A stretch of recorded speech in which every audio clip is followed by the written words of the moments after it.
Alkyl halide বা hello এলকেনৰ ভৌতিক ধৰ্ম। এলকাইল হেলাইড বা হেলো এলকেন দুইটা পৃথক নহয়, একেটাই। এলকাইল হেলাইডটো হৈছে জেনেৰেল নাম, সাধাৰণ নাম, আৰু হেলো এলকেনটো হৈছে আয়ুপেচি নাম। যেনেকৈ এজন মানুহৰ ডকুমেণ্টত যিটো নাম থাকে আৰু ঘৰুৱা নাম এটা থাকে, নিকনেম আৰু এটা ৰিয়েল নেম থাকে, ঠিক তেনেকুৱা কথাই। এলকাইল হেলাইডটো হৈছে সাধাৰণ নাম আৰু হেলো এলকেনটো হৈছে আয়ুপেচি নাম। বুজি পাইছা? হেলো এলকেন এইটো হৈছে আয়ুপেচি নেম, এলকাইল হেলাইডটো হৈছে জেনেৰেল নেম। ভৌতিক ধৰ্ম বুলি কওঁতে আমি ইয়াত উতলাংক আৰু দ্ৰৱণীয়তা এই দুটাৰ কথাহে আলোচনা কৰিম। এতিয়া প্ৰথমতে আহিলে উতলাংক, বইলিং পইণ্ট। তাৰ কাৰণে এটা ক্ৰম মনত ৰাখিলেই বেছি সুবিধা হ'ব। ক্ৰমটো হৈছে RI, RBR, RCl, RF। R মানে হৈছে এলকাইল গ্ৰুপটো, এলকাইল থোপ, আৰু IBR, CL, F এইবিলাক কি? এইবিলাক হৈছে হেলোজেন, ফ্ল'ৰিন, ক্লৰিন, ব্ৰমিন, আয়ডিন। এই ক্ৰমটোৰ পৰা আমি কি বুজিছোঁ যে একেটা এলকাইল থোপ যদি থাকে তেতিয়াহ'লে যিটো এলকাইল থোপত আয়ডিন থাকিব তাৰ উতলাংকৰ মানটো আটাইতকৈ বেছি হ'ব। উদাহৰণস্বৰূপে ধৰি লোৱা, আৰু ঠাইত CH3 আছে, CH3I, ইয়াৰ উতলাংকৰ মানটো আটাইতকৈ বেছি হ'ব। CH3Brতকৈ বেছি হ'ব। CH3Brৰ কাতকৈ বেছি হ'ব CH3Clতকৈ। আকৌ CH3Clৰ কাতকৈ বেছি হ'ব CH3Fতকৈ। গতিকে এই উতলাংকৰ ক্ৰমটো মনত ৰাখিলেই হ'ল। একেটা এলকাইল থোপ থকা, তাৰমানে ইয়াত চবতে কি আছে? R। আৰটো চবতে একেই। ইয়াত যদি CH3 আছে, ইয়াতো CH3, ইয়াতো CH3, ইয়াতো CH3। বুজি পাইছা? CH3ৰ ঠাইত বেলেগো থাকিব পাৰে, কিন্তু একেটা এলকাইল থোপ যদি হয় তেতিয়া সেইবিলাক হেলো এলকেনৰ ক্ষেত্ৰত আটাইতকৈ বেছি হ'ব আয়ডিন থকা এলকেনটো উতলাংক আটাইতকৈ বেছি হ'ব। তাৰপাছত ব্ৰমিন থকা এলকেনটোৰ উতলাংক। তাৰপাছত 3 নম্বৰতে থাকিব ক্লৰিন থকা এলকেনটো, আৰু 4 নম্বৰত থাকিব ফ্ল'ৰিন থকা এলকেনটো। তাৰমানে আটাইতকৈ বেছি কাৰ হ'ব? যেতিয়া একেটা এলকাইল থোপ থাকিব তেতিয়া আয়ডিনযুক্ত এলকাইল হেলাইডটোৰ উতলাংকৰ মান আটাইতকৈ বেছি হ'ব। তাৰপিছত আহিলে দ্ৰৱণীয়তা, চলুবিলিটি। এতিয়া হেলো এলকেনবোৰ পানীত খুব কম পৰিমাণে বা সামান্য পৰিমাণেহে দ্ৰৱীভূত হয়। প্ৰায় নহয় বুলি ক'লেও ইমান ভুল নহয়। গতিকে এই কথাটো মনত ৰাখিবা,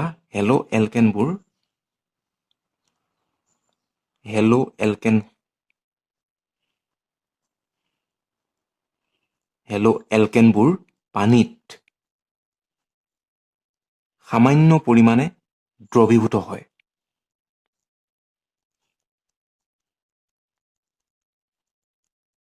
সামান্য পৰিমাণেহে।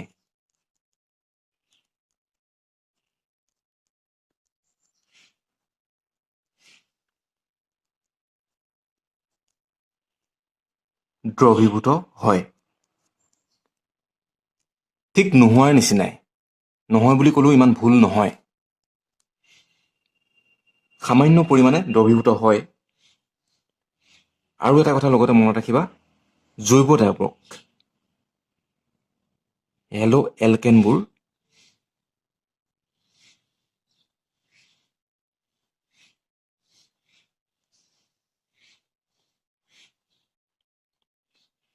জৈৱ দ্ৰাৱকত দ্ৰৱীভূত হয়। জৈৱ দ্ৰাৱক।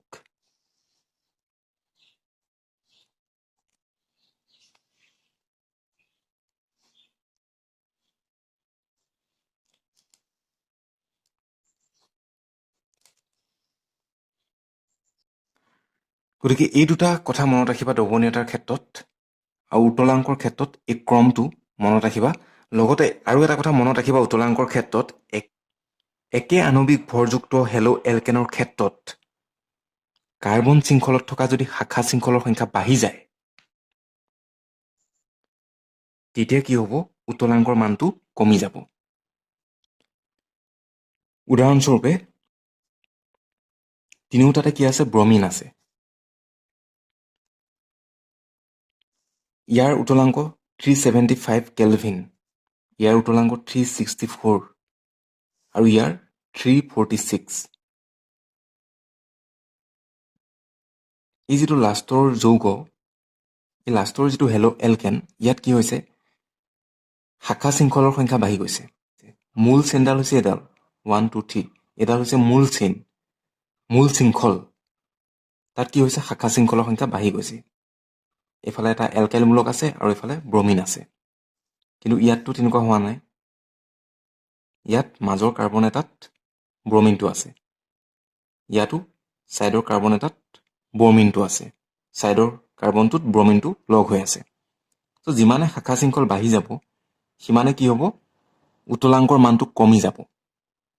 এই লাষ্টৰটোত শাখা শৃংখল বাঢ়ি গ'ল যাৰ কাৰণে ইয়াত উতলাংকৰ মানটো কমি গ'ল। বুজি পাইছা? শাখা শৃংখলৰ সংখ্যা যিমানে বাঢ়ি যাব সিমানে উতলাংকৰ মানটো কমি যাব। এই তিনিওটাৰে আণৱিক ভৰ একেই। ইয়াত কৈছে যে একে আণৱিক ভৰযুক্ত হেলো এলকেন যৌগবোৰৰ কাৰ্বন শৃংখলত থকা শাখা শৃংখলৰ সংখ্যা বৃদ্ধি পালে উতলাংকৰ মান কমি যায়। গতিকে শাখা শৃংখল বাঢ়ি গৈছে কাৰণে উতলাংকৰ মানটো কমি গৈছে। এতিয়া আমি হেলো এলকেনৰ ৰাসায়নিক ধৰ্মৰ আলোচনা কৰিম। ৰাসায়নিক ধৰ্ম বুলি কওঁতে ৰাসায়নিক বিক্ৰিয়াৰ কথা ইয়াত দিয়া আছে। গতিকে হেলো এলকেনৰ ৰাসায়নিক বিক্ৰিয়া, প্ৰথমতে আমি নিউক্লিঅফিলিয় প্ৰতিস্থাপন বিক্ৰিয়া সেইখিনি চাম। 1 নম্বৰতে আহিব নিউক্লিঅফিলিয়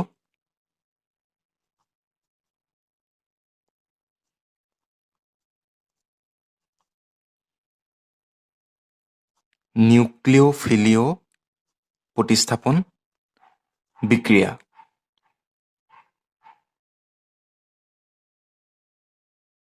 নিউক্লিঅফিলিয় প্ৰতিস্থাপন বিক্ৰিয়া।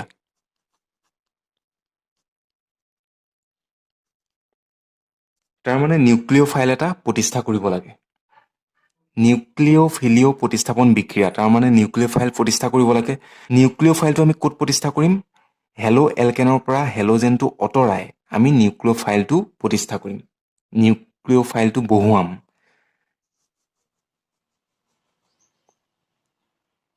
এতিয়া আমি জানিব লাগিব নিউক্লিঅফাইল। নিউক্লিঅফাইল মানে কি? নিউক্লিঅফাইল মানে হৈছে নিউক্লিয়াছ প্ৰেমী বিকাৰক। নিউক্লিয়াছ প্ৰেমী বিকাৰক, যিবোৰ বিকাৰকে ৰাসায়নিক বিক্ৰিয়াত এযোৰ ইলেক্ট্ৰন দান কৰে সেইবিলাকক কোৱা হয় নিউক্লিয়াছ প্ৰেমী বিকাৰক। নিউক্লিয়াছ প্ৰেমী মানে কি? নিউক্লিয়াছটো ভাল পায় ইহঁতে, বুজি পাইছে? নিউক্লিয়াছৰ প্ৰতি আকৰ্ষিত হয় সেইটো বুজাইছে। সহজ অৰ্থত তেনেকৈ মনত ৰাখিবা। আৰু তাক কিহেৰে সূচোৱা হয়? NU ডাবুল ডট দি পেলাই। এই ডাবুল ডটটোৱে কি বুজাইছে? এযোৰ ইলেক্ট্ৰন বুজাইছে। NU মানে নিউক্লিঅফাইল, NU মিনছ নিউক্লিঅফাইল, আৰু ডাবুল ডটটোৱে কি বুজাইছে? এযোৰ ইলেক্ট্ৰন। চ' এযোৰ ইলেক্ট্ৰন আছে যেতিয়া ডেফিনেটলি কি হ'ব? ই নিউক্লিয়াছটোৰ প্ৰতি আকৰ্ষিত নহ'ব জানো? কাৰণ ইয়াত এযোৰ অতিৰিক্ত ইলেক্ট্ৰন আছে, গতিকে সি নিউক্লিয়াছটো বিচাৰিব। সেইকাৰণে কোৱা হৈছে নিউক্লিঅফাইল মানে হৈছে নিউক্লিয়াছ প্ৰেমী বিকাৰক, নিউক্লিয়াছৰ দ্বাৰা আকৰ্ষিত হ'ব ই।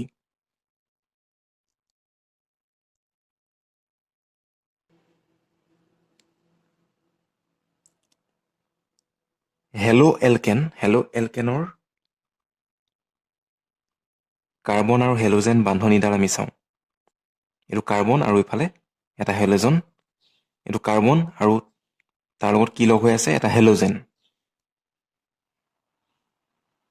গতিকে এডাল বান্ধনী আছে আৰু কেইডাল থাকিব?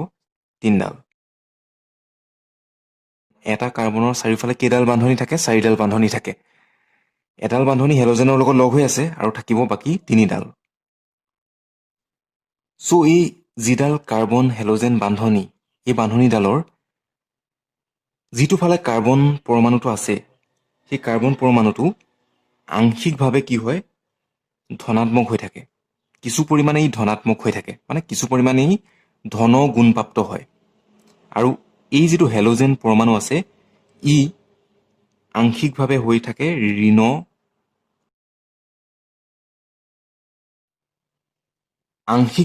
থাকে ঋণাত্মক আধানযুক্ত।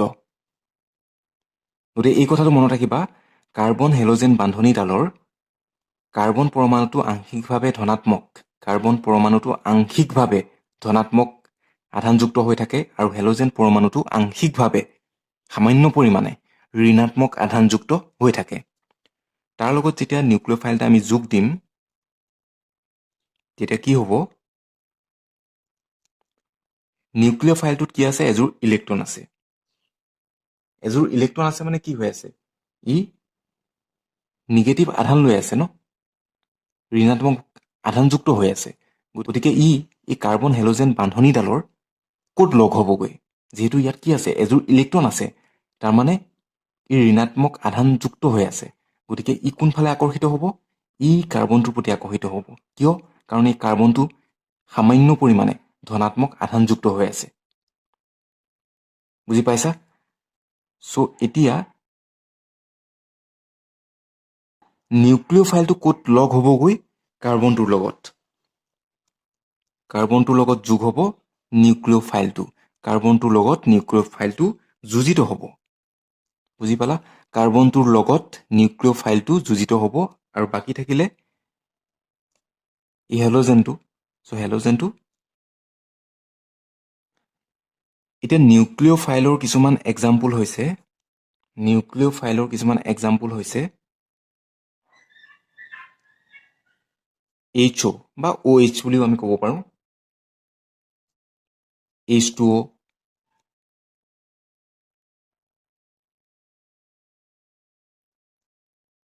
I, NH3, CN,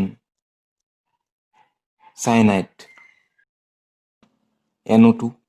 গতিকে এইবিলাক হৈছে নিউক্লিঅ'ফাইলৰ কিছুমান এক্সাম্পল। OH, H2O, আয়'ডাইড,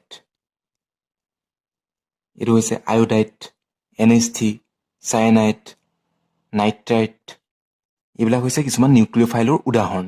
এই যি হেল' এলকেন, এই হেল' এলকেনটো আমি কিছুমান বিকাৰকৰ লগত যোগ দিম, যিবিলাক বিকাৰকে এই নিউক্লিঅ'ফাইলবিলাক যোগান ধৰিব, বা যিবিলাক বিকাৰকত এই নিউক্লিঅ'ফাইলবিলাক থাকিব। চ' কিছুমান এতিয়া এক্সাম্পল চাম আমি।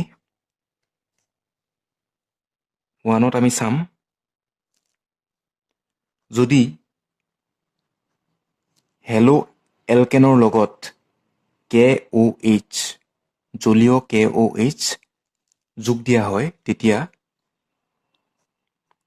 তাৰ পৰা উৎপন্ন হ'ব ROH প্লাছ KX। KOHৰ ঠাইত তোমালোকে কি দিব পাৰা, NaOHও দিব পাৰা। এই কথা মনত ৰাখিবা। এই KOH আৰু NaOH কি যোগান ধৰিব, OH। এই OH নিউক্লিঅ'ফাইলটো যোগান ধৰিব। যেনে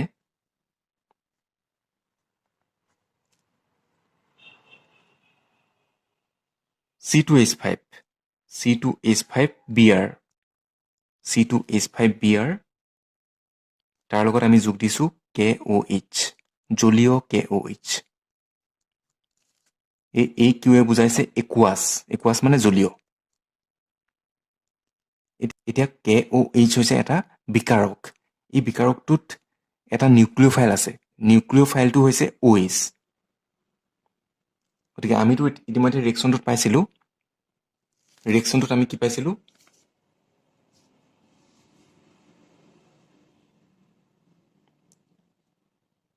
ৰিয়েকশ্যনটোত আমি দেখিছিলোঁ নিউক্লিঅ'ফাইলটো আহি কাৰ্বনটোৰ লগত লগ লাগেহি।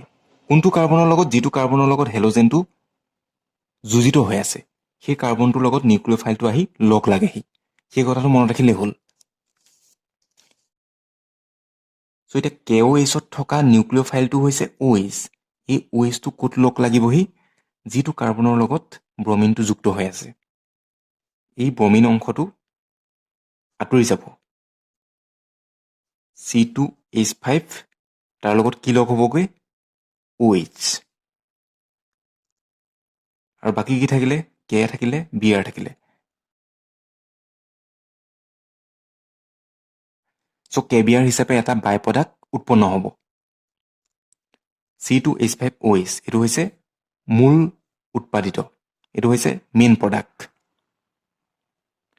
KOH ৰ ঠাইত আমি কি দিব পাৰো NaOH দিব পাৰো NaOH দিলে তাত কি থাকিব OH OH টো হৈছে এটা নিউক্লিঅফাইল গতিকে এই বিক্ৰিয়াটোৰ নিচিনাই ঘটিব C2H5OH ইয়াত লগ হ'বহি যদি KOH ৰ ঠাইত আমি NaOH দিওঁ 2 নম্বৰতে চোৱা এটা যদি হেলো এলকেনৰ লগত আমি সোডিয়াম এলকক্সাইড RONA সোডিয়াম এলকক্সাইড যোগ দিওঁ তেতিয়া কি উৎপন্ন হয় ROR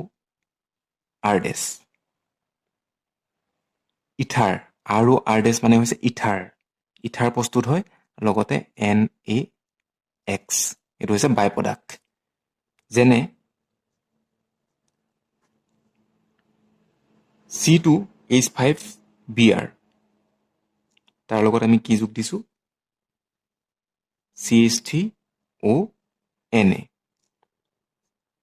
সো এতিয়া এটা কথা মনত ৰাখিবা যে ইয়াত যেটো আমি যোগ দিছো যেটো বিকাৰক এটো হৈছে বিকাৰক সো এই যেটো বিকাৰক এই বিকাৰকটোত থকা নিউক্লিঅফাইলটো হৈছে CH3O এটো হৈছে এই বিকাৰকটোত থকা নিউক্লিঅফাইল গতিকে কাৰ্বন হেলোজেন বান্ধনীডালৰ হেলোজেনটো আঁতৰি যাব আৰু কি লগ হ'বহি নিউক্লিঅফাইলটো হৈছে CH3O সো C2H5 ইয়াৰ পৰা ব্ৰমিনটো আঁতৰি গ'ল কি লগ হ'বহি CH3O এতিয়া আমি লিখিলে কেনেকৈ লিখিব লাগিব OCH3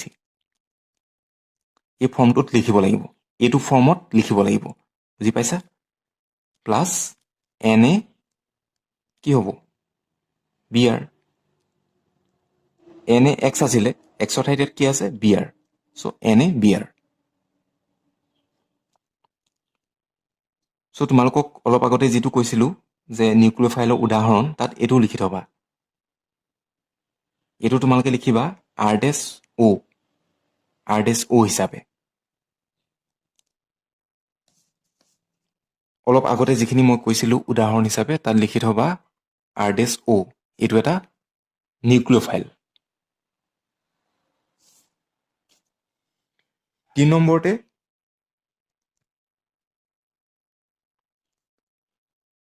হেলো এলকেনৰ লগত যদি আমি এলকোহলীয়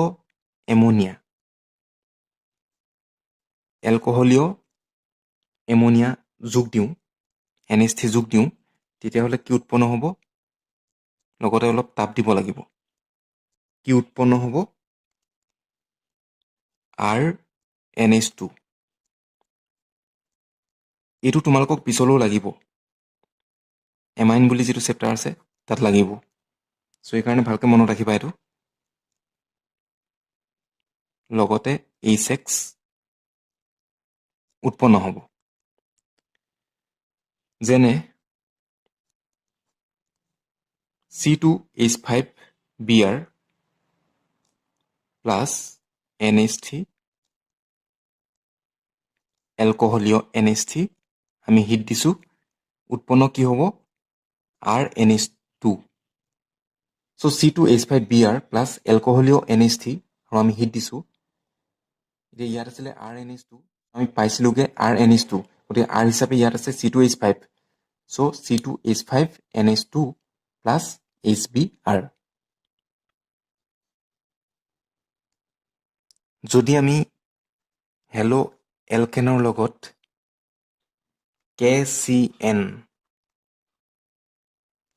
KCNৰ এলকোহলীয় দ্ৰৱ উতলালে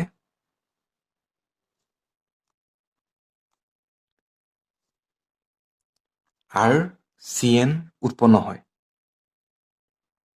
প্লাস KX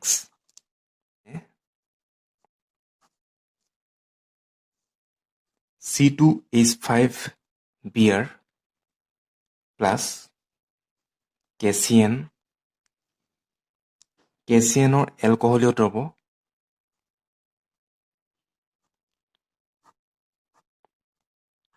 উত্তপ্ত কৰালে উৎপন্ন হ'ব C2H5CN. CNটো হৈছে নিউক্লিঅ'ফাইল C2H5CN প্লাছ KX. X মানে ইয়াত Br আছে KBr. 5 নম্বৰতে যদি হেলো এলকেনৰ লগত আমি AgCN দিওঁ, AgCNৰ এলকহলীয় দ্ৰৱ উত্তপ্ত কৰিলে কি হ'ব?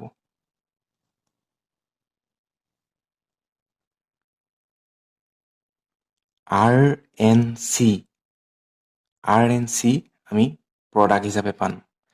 আমি পাম RNC প্লাছ AgX. ডিফাৰেঞ্চটো খুব মন কৰিবা, ইয়াত আছে KCN, ইয়াত আছিলে AgCN. চ' KCN দিয়াৰ ফলত আমি ইয়াৰ পৰা পালোঁ CNটো হৈছে নিউক্লিঅ'ফাইল। কিন্তু যেতিয়া আমি AgCN দিম তেতিয়া আমি পামগৈ RNC. তাৰমানে ইয়াত NC হিচাপে থাকিব। এনেধৰণে মনত ৰাখিব পাৰা। তাৰমানে ঋণাত্মক অংশটো Nৰ ফালে থাকিব, ঋণাত্মক অংশটো Nৰ ফালে থাকিব। চ' সেইকাৰণে লগ হ'বগৈ NC হিচাপে যোজিত হ'ব। এই ডিফাৰেঞ্চটো কিন্তু মনত ৰাখিবা।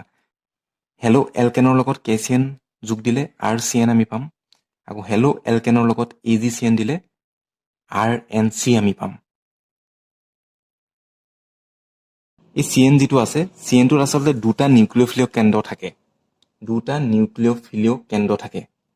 সেইকাৰণে KCNৰ ক্ষেত্ৰত Cটো লগ লাগেহি আৰু AgCN দিলে Nটো লগ লাগেহি, NC হিচাপে লগ লাগে। আৰু চায়েনাইডক কি বুলি কোৱা হয়? উভদন্তী নিউক্লিঅ'ফাইল বুলি কোৱা হয়, যিহেতু ইয়াত দুটা নিউক্লিঅ'ফিলিয় কেন্দ্ৰ থাকে। আৰু এটা আছে তেনেকুৱা, সেইটো হৈছে নাইট্ৰাইট। ইয়াৰ এটা উদাহৰণ চাই লওঁ, যেনে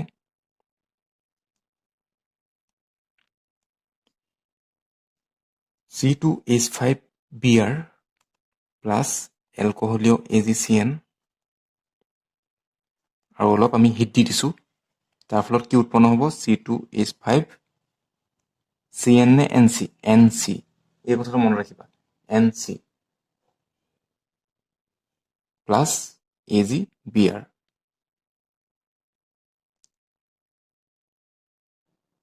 আকৌ হেলো এলকেনৰ লগত যদি আমি KNO2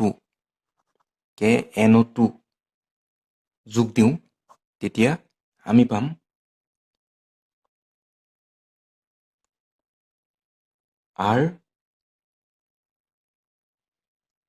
RO2N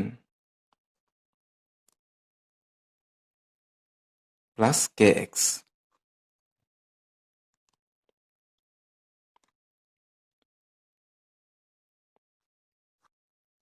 ইয়াত NO2ত কি হ'ব? O2 প্ৰথমে লগ লাগিবহি, O2N. গতিকে এই কথাটো মনত ৰাখিবা, O2N হিচাপে লগ হ'ব। তাৰমানে ঋণাত্মক অংশটো Oৰ ফালে আছে।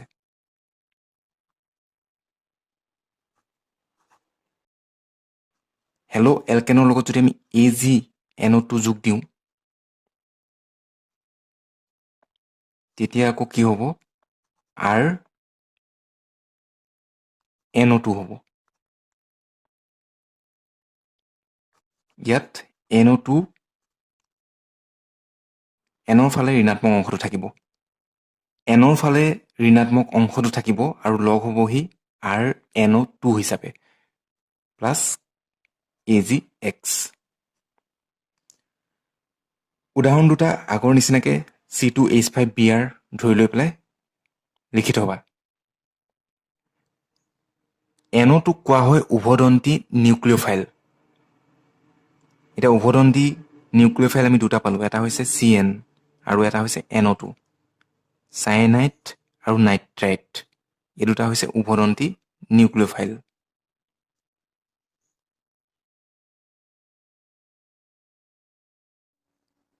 অপসাৰণ বিক্ৰিয়া এলিমিনেশ্যন ৰিয়েকশ্যন।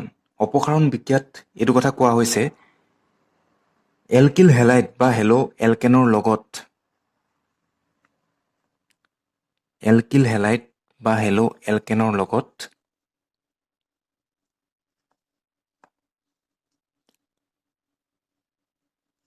এলকহলীয় KOHৰ দ্ৰৱ উত্তপ্ত কৰিলে বা বিক্ৰিয়া ঘটালে এলকহলীয় KOHৰ দ্ৰৱ উত্তপ্ত কৰালে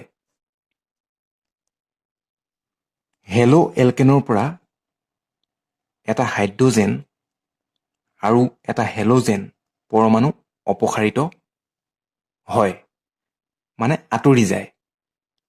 এই হেলো এলকেনৰ পৰা কি আঁতৰি যাব? H আৰু X এইটো আঁতৰি যাব। এতিয়া আঁতৰি গ'লে কি হ'ব সেইটো চাওক। এই জেগাটো খালী হৈ যাব য'ত H আছিলে, বাকী তিনিডাল বন থাকিব আৰু এই Xটো আঁতৰি গ'ল, গতিকে ইয়াত এটা জেগা খালী হৈ থাকিব। এডাল বান্ধনীত দুটা ইলেক্ট্ৰন জড়িত হৈ থাকে। যিহেতু এই কাৰ্বনটোৰ পৰাও এটা পৰমাণু আঁতৰি গৈছে, X আঁতৰি গৈছে, এই কাৰ্বন পৰমাণুটোৰ পৰাও এটা পৰমাণু আঁতৰি গৈছে, সেইটো হৈছে H। চ' এই দুইটা কাৰ্বন পৰমাণুৰ পৰা দুটা পৰমাণু আঁতৰি গৈছে। পৰমাণু দুটা আঁতৰি যোৱাৰ ফলত কি হৈছে? দুটা জেগা খালী হৈছে, মানে এটা এটা ইলেক্ট্ৰন ৰৈ গৈছে। চ' এই দুটা ইলেক্ট্ৰন লগ হৈ পেলাই কি হ'ব? এডাল বান্ধনী হ'ব। চ' ইয়াত প্ৰথমতে আছিলে ছিংগুল বন আৰু এডাল বান্ধনী হ'ব, গতিকে কাৰ্বন কাৰ্বনৰ মাজত দ্বি বান্ধনী গঠন হ'ব। আৰু এতিয়া আমি কি বুলি ক'ম? ইয়াক এলকিন বুলি ক'ম, এলকিন। আৰু লগতে বাই প্ৰডাক্ট উৎপন্ন হ'ব KBr প্লাছ H2O।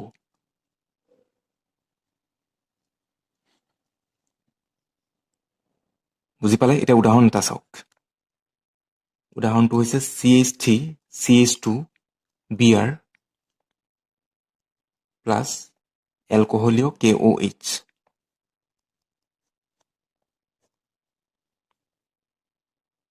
এতিয়া কি হ'বগে? CH2 ডাবল বন CH2 plus KBr plus H2O। এতিয়া অলপ ভাঙি পেলাই মই দেখুৱাইছোঁ কি হৈ আছে সেইটো চাব। C তাৰ চাৰিওফালে চাৰিডাল বান্ধনী থাকে, হ'ল। আৰু এটা কাৰ্বন আছে, কাৰ্বন কেইটা আছে? দুটা। চ' প্ৰত্যেকৰে চাৰিওফালে কেইডাল বান্ধনী থাকিব? চাৰিডাল। এই কাৰ্বনটোৰ চাৰিওফালে 1 2 3 4, এইটো কাৰ্বনৰ চাৰিওফালে 1 2 3 4। অ'কে, প্ৰথম কাৰ্বনটো চাওক, তাৰ লগত তিনিটা হাইড্ৰজেন আছে, বহাই দিয়ক তিনিটা হাইড্ৰজেন। তিনিটা জেগাত তিনিটা হাইড্ৰজেন বহাই দিলোঁ। দ্বিতীয় কাৰ্বনটোৰ লগত দুটা হাইড্ৰজেন আছে, চ' দুটা হাইড্ৰজেন বহাই দিলোঁ।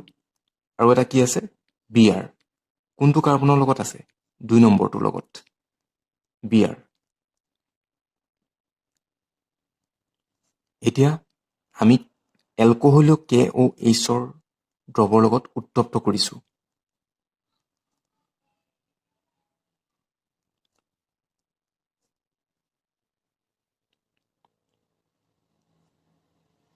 এই কাৰ্বনটোৰ পৰা এটা H আঁতৰি যাব। ধৰি লওক এই Hটো আঁতৰি গৈছে, আৰু এই কাৰ্বনটোৰ পৰা কি আঁতৰি যাব? Br। ফলত এই জেগা দুটা খালী হৈ ৰ'ব। ইয়াত এটা ইলেক্ট্ৰন থাকিব, ইয়াত এটা ইলেক্ট্ৰন থাকিব। গতিকে প্ৰথমতে কাৰ্বন দুটা লিখি লওক। এই কাৰ্বন দুটা, সিহঁতৰ মাজত একবান্ধনী আছে, দি লওক। এই কাৰ্বনটোৰ চাৰিওফালে এতিয়া কি আছে বাকী? এটা হাইড্ৰজেনটো আঁতৰি গ'ল, দুটা হাইড্ৰজেন আছে। এইটোতো আঁতৰি গৈছে, দুটা হাইড্ৰজেন আছে, চ' H2। এই কাৰ্বনটোৰ চাৰিওফালে কি আছে এতিয়া? অনলি 2 হাইড্ৰজেন এটম, অকল দুটা হাইড্ৰজেন পৰমাণু আছে, চ' CH2। চ' H2 এই হাইড্ৰজেনটো এই কাৰ্বনটোৰ পৰা আঁতৰি গ'ল, এই কাৰ্বনটোৰ পৰা ব্ৰমিনটো আঁতৰি গ'ল, চ' দুটা ইলেক্ট্ৰন থাকি গ'ল, দুটা ইলেক্ট্ৰন লগ হৈ এডাল বান্ধনি হ'ল, সেইটোৱে আমি ইয়াত লিখিছোঁ CH2 CH2। এনেকৈ চাওঁতে হয়তো অলপ জটিল লাগিব পাৰে, এনেকৈ ভাঙি চাব, plus KBr plus H2O।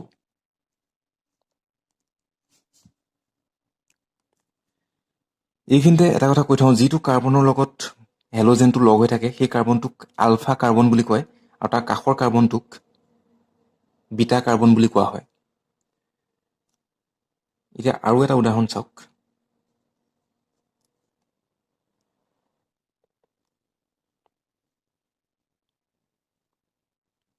CH3 CH2 CH2 CHBr CH3 plus তাৰ লগত আমি কি যোগ দিছোঁ, এলকহলীয় KOH দ্ৰৱ। আমি উত্তপ্ত KOHৰ এলকহলীয় দ্ৰৱ বিক্ৰিয়া ঘটাইছোঁ, উৎপন্ন হ'ব H3C CH2 CH2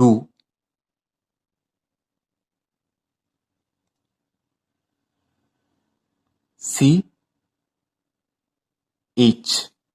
এই ব্ৰমিনটো আঁতৰি গ'ল এই কাৰ্বনটোৰ পৰা, ব্ৰমিন আঁতৰিলে, আৰু এই কাৰ্বনটোৰ পৰা এটা হাইড্ৰজেন আঁতৰি গ'ল, চ' ডাবল বন CH2। বুজি পাইছে? এই কাৰ্বনটোৰ পৰা এটা ব্ৰমিন আঁতৰিলে আৰু এই কাৰ্বনটোৰ পৰা এটা হাইড্ৰজেন আঁতৰি গ'ল, চ' ইয়াত কি হ'ব, CH2 হ'ব, CH2 লিখিছোঁ, আৰু ইয়াত কি হ'ব, অনলি CH থাকিব, ব্ৰমিনটো আঁতৰি গ'ল, CH থাকিব। এই যে এই দুটা আঁতৰি গ'ল, ইয়াৰ পৰা ব্ৰমিন, ইয়াৰ পৰা হাইড্ৰজেন আঁতৰি যোৱাৰ ফলত কি হ'ব, এই বান্ধনীডাল দ্বি বান্ধনী হৈ যাব, এইটো দুটা জেগা খালী হ'ল, চ' দ্বি বান্ধনী হৈ গ'ল। প্ৰথমতে আছিলে এক বান্ধনী, তাৰপিছত দ্বি বান্ধনী। প্লাছ এতিয়া ইয়াত এটা কথা আহি পৰিলে যে এই কাৰ্বনটোৰ পৰা ব্ৰমিনটো আঁতৰি যাব, এইফালেওতো হাইড্ৰজেনটো আঁতৰি যাব পাৰে এই কাৰ্বনটোৰ পৰা, এনেকুৱাওতো হ'ব পাৰে H3C CH2, এতিয়া এই কাৰ্বনটোৰ পৰা এটা হাইড্ৰজেন আঁতৰি যাব, তাৰমানে CH হ'ব, আৰু এই কাৰ্বনটোৰ পৰা ব্ৰমিনটো আঁতৰি যাব, CH। এতিয়া ইয়াত এটা জেগা খালী হ'ল আৰু এটা জেগা ইয়াত ডাবল বন আহি গ'ল, আৰু ছাইডত CH3 হিচাপে থাকিব। কেতিয়াবা কেতিয়াবা ব্ৰমিনটো যিটো কাৰ্বনৰ লগত লগ হৈ আছে সেই কাৰ্বনটোৰ কাষত যিহেতু দুটা কাৰ্বন আছে, এই কাৰ্বনটোৰ পৰা হাইড্ৰজেন এটা আঁতৰি যাব পাৰে, এইটোৰ পৰা হাইড্ৰজেন এটা আঁতৰি যাব পাৰে। চ' ইয়াত প্ৰথমটোত কি হৈছে, এই কাৰ্বনটোৰ পৰা হাইড্ৰজেন এটা আঁতৰি গৈছে আৰু আমি এইটো পাইছোঁ। দ্বিতীয়বাৰত কি হৈছে, এই কাৰ্বনটোৰ পৰা হাইড্ৰজেন এটা আঁতৰি গৈছে, তাৰ কাৰণে আমি এইটো পালোঁ। এতিয়া দুটা এলকিন আমি পালোঁ, দুটা এলকিন পালে কোনটো মেজৰ প্ৰডাক্ট হ'ব, মুখ্য উৎপাদক কোনটো হ'ব, সেইটো আমি কেনেকৈ জানিম, কোনটো মেজৰ হ'ব কোনটো মাইনৰ হ'ব। এইটো হৈছে পেণ্ট 1 ইন আৰু এইটো হৈছে পেণ্ট 2 ইন। দ্বিবান্ধনীডাল ক'ত আছে, 2 নম্বৰ কাৰ্বনটোত আছে, এইটো 1 নম্বৰটোত আছিলে, সেইকাৰণে এইটোক আমি নাম কি দিম, পেণ্ট 1 ইন, এইটো হৈছে পেণ্ট 2 ইন। এতিয়া কোনটো বেছিকৈ উৎপন্ন হ'ব তাৰ কাৰণে এটা নীতি আছে, সেই নীতিটো হৈছে জেইটছেভৰ নীতি। জেইটছেভ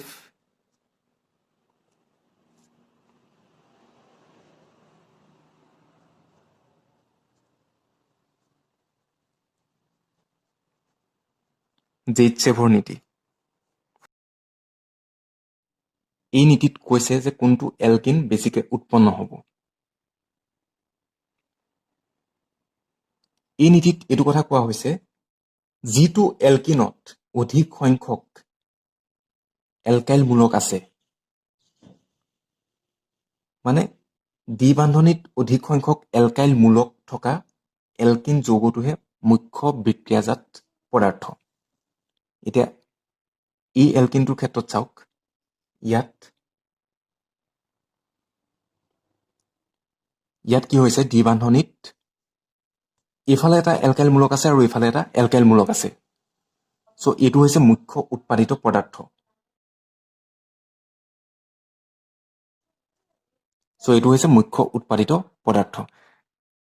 আৰু এইটো উৎপন্ন হ'ব অনলি 19%। এটা কথা মন কৰিব, যি দুটা এলকিন উৎপন্ন হৈছে, সেই এলকিন দুটাৰ যি দ্বিবান্ধনি আছে, সেই দ্বিবান্ধনিত কোনটো এলকিনৰ অধিক সংখ্যক এলকাইল মূলক যুক্ত হৈ আছে। যিটো এলকিনৰ দ্বিবান্ধনিত অধিক সংখ্যক এলকাইল মূলক, এলকাইল থোপ লগ হৈ আছে, সেইটোৱে হ'ব মুখ্য উৎপাদিত পদাৰ্থ বা মুখ্য বিক্ৰিয়াজাত পদাৰ্থ। চ' ইয়াত দ্বিবান্ধনিত অধিক সংখ্যক এলকাইল মূলক লগ হৈ আছে। চ' ই হৈছে মুখ্য বিক্ৰিয়াজাত পদাৰ্থ। আৰু কেতিয়া দুটা এলকিন উৎপন্ন হ'ব? যেতিয়া যিটো কাৰ্বনৰ লগত হেল'জেন পৰমাণু যুক্ত হৈ আছে, সেই কাৰ্বনটো যদি ডাইৰেক্টলি এটাতকৈ বেছি কাৰ্বনৰ লগত যুক্ত হৈ থাকে, তেতিয়া এটাতকৈ বেছি এলকিন উৎপন্ন হ'ব। ইয়াত যিটো কাৰ্বনৰ লগত হেল'জেন যুক্ত হৈ আছে, সেই কাৰ্বনটোৰ লগত অকল এটাহে কাৰ্বন লগ হৈ আছে। সেইকাৰণে ইয়াত এটা এলকিন উৎপন্ন হৈ আছে। ইয়াত যিটো কাৰ্বনৰ লগত হেল'জেন যুক্ত হৈ আছে, সেই কাৰ্বনটোৰ দুফালে দুটা কাৰ্বন আছে। ডাইৰেক্টলি দুটা কাৰ্বন কানেক্ট হৈ আছে, ডাইৰেক্টলি দুটা কাৰ্বন যুক্ত হৈ আছে। এটা এইটো আৰু আনটো হৈছে এইটো। এই কাৰ্বনটো ইয়াৰ লগত সংযুক্ত হৈ আছে আৰু এইফালে এই কাৰ্বনটোৰ লগত সংযুক্ত হৈ আছে। চ' সেইকাৰণে ইয়াত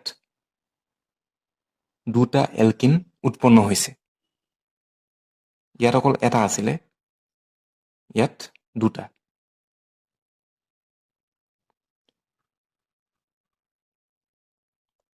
3 নম্বৰতে আহিলে ধাতুৰ সৈতে বিক্ৰিয়া। এলকাইল হেলাইডৰ লগত যদি আমি ধাতু এটা যোগ দিওঁ, তেতিয়া কি পাম? সেই কথা এই বিক্ৰিয়াটোত কোৱা হৈছে। এলকাইল হেলাইড RX, তাৰ লগত আমি মেগনেছিয়াম ধাতুটো যোগ কৰিছোঁ শুকান ইথাৰ মাধ্যমত, in presence of dry ether. শুকান ইথাৰ মাধ্যমত এলকাইল হেলাইড বা এলকেনৰ লগত আমি মেগনেছিয়াম ধাতুটো যোগ কৰিছোঁ। তাৰ ফলত উৎপন্ন হ'ব RMgX।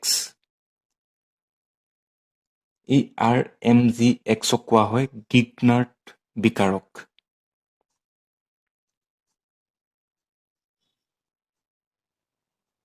গিগনাৰ্ড বিকাৰক।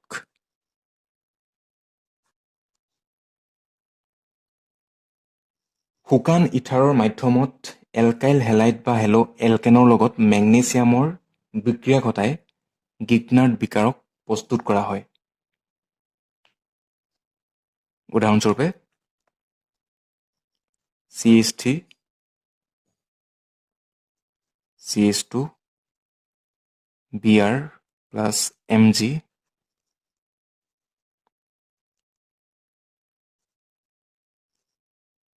শুকান ইথাৰ মাধ্যমত আমি পাম CH3 CH2 Mg Br। এইটো হৈছে এটা গিগনাৰ্ড বিকাৰক। এতিয়া এই গিগনাৰ্ড বিকাৰকৰ বিষয়ে আৰু অলপ কথা জানি ল'ব। সেইটো হৈছে RMgX। এই RMgXৰ R আৰু Mg ইহঁতৰ মাজত যিডাল বান্ধনি আছে, সেই বান্ধনিডাল সহযোজী বান্ধনী। যদিও সহযোজী বান্ধনী তথাপিও যথেষ্ট ধ্ৰুৱীয়। আৰু MG আৰু X ইহঁতৰ মাজত থকা বান্ধনীডাল হৈছে আয়নীয় বান্ধনী। R আৰু MGৰ মাজত থকা বান্ধনীডাল হৈছে সহযোজী। MG আৰু Xৰ মাজত থকা বান্ধনীডাল হৈছে আয়নীয় বান্ধনী। ইয়াত Rটো আংশিকভাৱে ঋণাত্মক আধানযুক্ত, MG আংশিকভাৱে ধনাত্মক আধানযুক্ত আৰু Xটো আংশিকভাৱে ঋণাত্মক আধানযুক্ত হয়।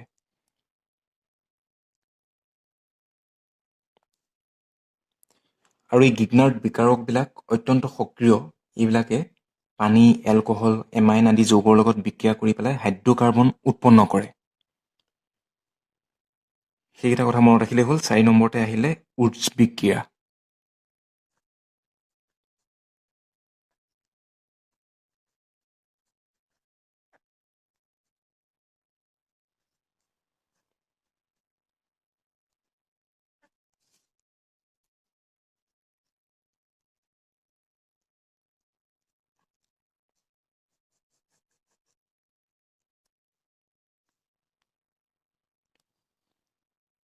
হেলো এলকেনৰ লগত বা এলকিল হেলাইড বুলিও আমি ক'ব পাৰোঁ। হেলো এলকেনৰ লগত ধাতৱ ছডিয়াম যদি আমি যোগ দিওঁ,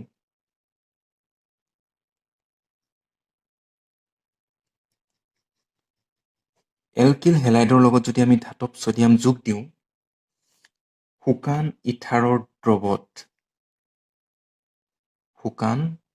দ্ৰৱত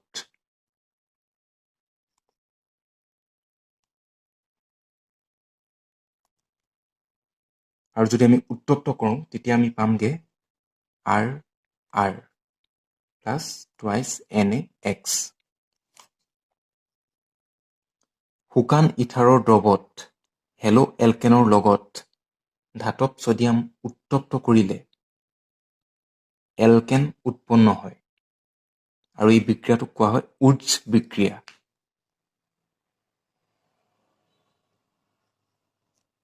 এলকেন উৎপন্ন হয় আৰু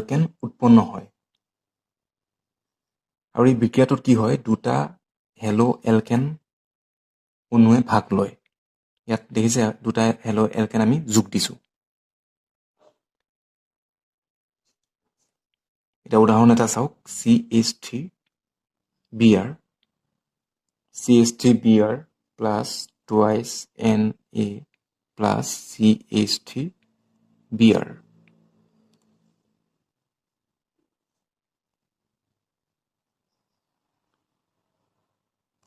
শুকান ইথাৰ দ্ৰৱত লগতে আমি উত্তপ্ত কৰিছোঁ, তেতিয়া উৎপন্ন হ'ব CH3CH3। এই এলকিল মূলক দুটা লগ হ'ব, প্লাছ টুৱাইচ NaBr।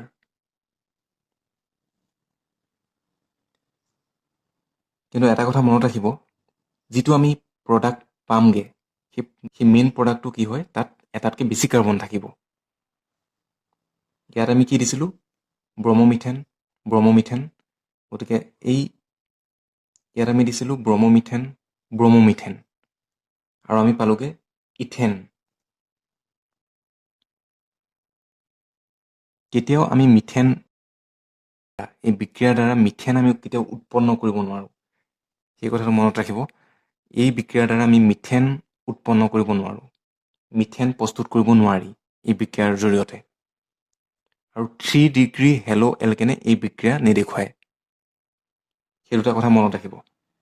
এই বিক্ৰিয়াৰ দ্বাৰা আমি মিথেন প্ৰস্তুত কৰিব নোৱাৰোঁ আৰু 3 ডিগ্ৰী হেলো এলকিনে এই বিক্ৰিয়া নেদেখুৱায়। এই বিক্ৰিয়াটোৰ এটা ইম্পৰ্টেঞ্চ হৈছে কি, মুখ্য উৎপাদক হিচাপে যদি আমি মুখ্য বিক্ৰিয়াজাত পদাৰ্থটোত বেছি সংখ্যক কাৰ্বন থকাটো বিচাৰোঁ, তেতিয়া আমি এই বিক্ৰিয়াটোৰ সহায় ল'ব লাগিব। কাৰণ ইয়াত চাওক, আমি কি দিছিলোঁ এফালে CH3Br। ইয়াত কি পালোগে, ইথেন হিচাপে পালোগে। কাৰ্বনৰ সংখ্যা একেলগতে বাঢ়ি গ'ল। কাৰ্বনৰ সংখ্যা বেছি থকা মুখ্য বিক্ৰিয়াজাত পদাৰ্থ যদি আমি বিচাৰোঁ তেতিয়া আমি উৎস বিক্ৰিয়াৰ সহায় ল'ব লাগিব।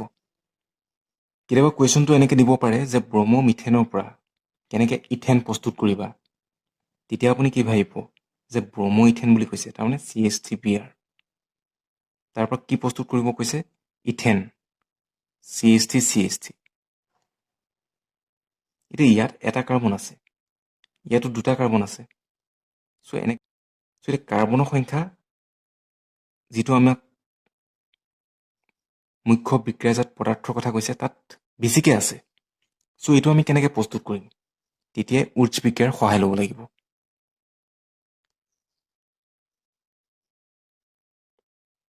কুৱেশ্যনটোত এনেকৈহে দিয়া থাকিব, দুটা ব্ৰমমিথেনৰ কথা কোৱা নাথাকে, এটা কথাই কোৱা থাকিব যে ব্ৰমমিথেনৰ পৰা ইথেন কেনেকৈ প্ৰস্তুত কৰিবা। তেতিয়া আপোনালোকে এইটো চাওঁতে যে এটা কাৰ্বনৰ পৰা দুটা কাৰ্বন কেনেকৈ হ'বগৈ, তেতিয়া উৎস বিক্ৰিয়াটোৰ কথা মনত পেলাব যে এই বিক্ৰিয়াটোৰ সহায় ল'ব লাগিব আমি। এই বিক্ৰিয়াটোত কি কৰা হয়? দুটা এলকাইল হেলাইড অণুৱে ভাগ লয় বিক্ৰিয়াটোত, আৰু যিটো মুখ্য বিক্ৰিয়াজাত পদাৰ্থ তাত সেই এলকাইল থোপ দুটা লগ হৈ যায়গৈ, এলকেন প্ৰস্তুত হয়।